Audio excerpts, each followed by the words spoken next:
Graça e paz, meus irmãos, tudo bem com vocês?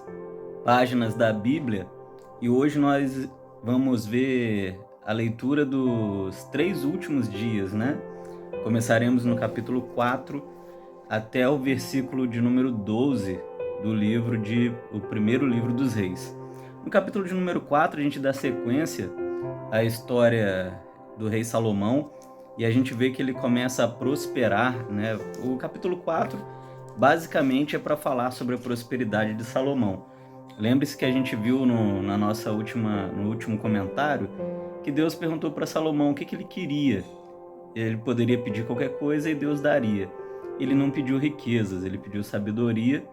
Deus então disse que lhe daria sabedoria e tudo mais que ele precisasse. A riqueza, né? Então aqui o capítulo 4, basicamente ele está mostrando para nós que Deus realmente o recompensou com riquezas. No capítulo de número 5, a gente vê que a fama dele cresce, se torna uma fama internacional. E no capítulo de número 6, essa fama de Salomão é por causa da sua sabedoria, viu? No capítulo de número 6, ele começa uma obra que Davi desejou fazer, mas ele não pôde. Davi queria construir um templo para o Senhor. Lembra, o povo adorava no tabernáculo, e o tabernáculo ainda era fonte de adoração. E Davi queria construir o templo, mas Deus lhe disse: não, você não vai construir o templo porque você tem a mão cheia de sangue. Davi era um homem de muitas guerras. E aí Deus disse que Davi teria um filho que seria um homem da paz e esse construiria o templo. E de fato Salomão, ele viveu muito tempo de paz, 40 anos de muita paz. Você só vai ver guerra na vida de Salomão lá no final, porque ele desobedeceu o Senhor, né? No capítulo de número 6, então, ele inicia as obras do templo. E, meus irmãos, tem tanta coisa que eu poderia falar sobre as obras do templo, né?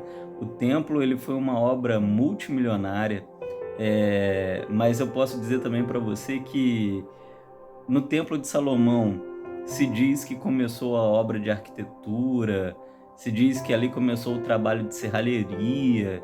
Há muitos mitos e também verdades a respeito da construção do templo.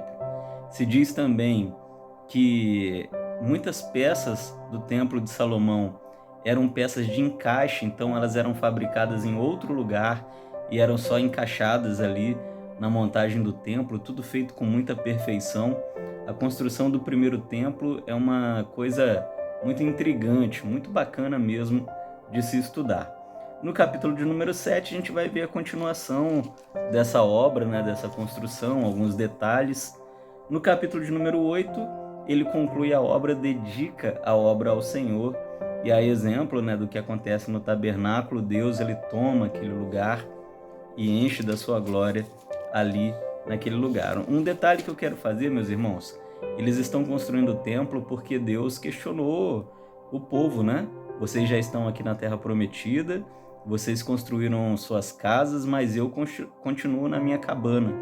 Por que isso, meus irmãos? Porque o povo viveu 40 anos no deserto, vivendo em cabanas, não é verdade? E Deus também vivia numa cabana, que era o tabernáculo. Agora que eles já estavam na Terra Prometida, estavam ali há muito tempo, cada um construiu suas mansões, mas continuaram adorando Deus no tabernáculo, que era uma cabana. Então Deus os questionou.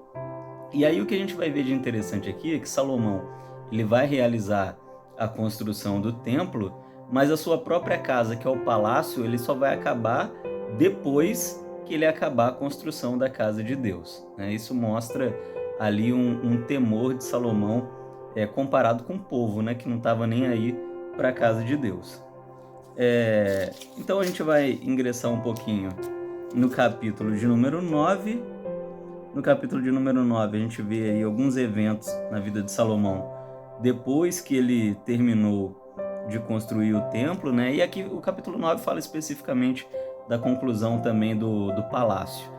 No capítulo 10, a gente vê a visita da famosa rainha de Sabá, né? Essa mulher que queria conhecer a sabedoria de Salomão.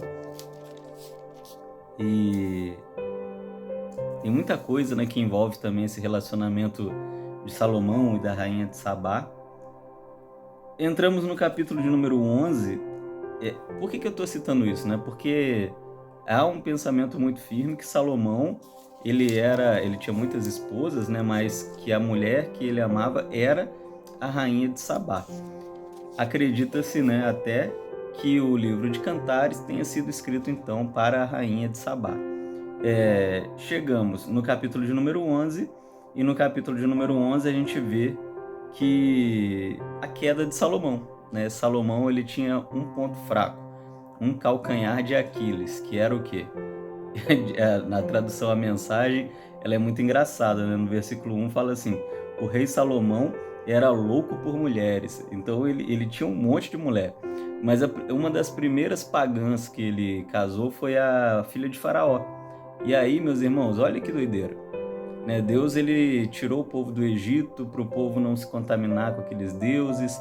Disse que o povo de Israel nunca mais deveria ter contato com os egípcios. E o que Salomão vem fazer? Ele vem pegar logo a filha de Faraó para ser sua esposa, que começa a sua queda, né? Ele vai escolher outras mulheres pagãs, vai se envolver aí com o pecado da idolatria, né? A gente vê muito o pecado de Salomão como um pecado de permissão. Ele permite que a idolatria entre no seu reino. Eu já ouvi falar muita coisa sobre Salomão, né?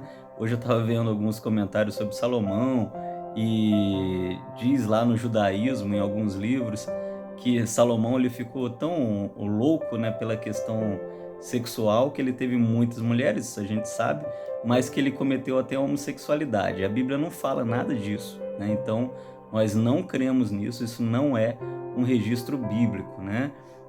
Existem outros conceitos aí em pseudo-religiões judaicas também, que diz que Salomão, controlava demônios e por isso que ele tinha paz com todo mundo, né? E não, nada disso. A Bíblia não fala nada disso, que ele mexia com magia negra, nada disso. O pecado de Salomão, pelo menos segundo o que a Bíblia nos diz, é que ele é um pecado de omissão.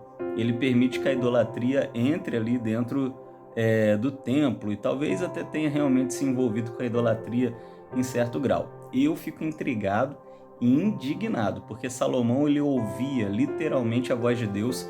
Em 2 ocasiões Deus vai falar com ele, assim como eu estou falando com você. E como que um cara desse vai idolatrar, né? Parece com Arão lá atrás, ele faz a mesma coisa, né? Nós não sabemos do fim da vida de Salomão, não sabemos se ele se arrependeu, se ele morreu desviado, né, dos caminhos do Senhor.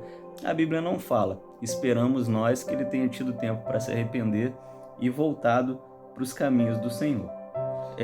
Então o capítulo 11, ele vai narrar aí essa questão, né, dos pecados de Salomão, e chegamos finalmente ao capítulo de número 12. No capítulo de número 12, pessoal, a gente vai ver 2 homens aqui surgindo, Roboão e Jeroboão.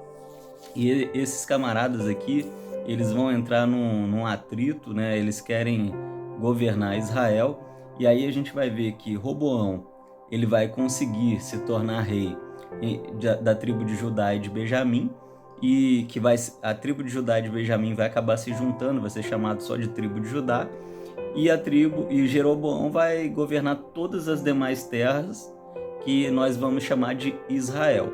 Então agora, por causa do pecado de Salomão, dessa idolatria, dessa permissividade, Deus vai começar a castigar o povo de certa maneira, e começa aí com a desunião das 12 tribos, aonde Judá e Benjamim se tornam uma tribo só, a tribo de Judá, e as outras 10 tribos se tornam a tribo de Israel, e isso vai dar muito pano para manga.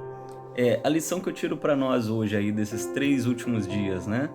Não importa o grau de intimidade que nós temos com Deus, o tempo que você caminha com Ele, o grau de sabedoria que você acredita que você tenha dentro da Bíblia, qualquer um está propenso a ser seduzido pelo pecado e cair. Nós vemos isso acontecendo com Salomão, isso pode acontecer comigo, isso pode acontecer com você. Precisamos ficar atentos para não cairmos nos tropeços e nas seduções dos pecados que nos rondam. Amém? Então nós vamos seguindo por aqui, pelo livro dos Reis. Nós vamos nos ver agora amanhã. Beijo no seu coração. Até lá!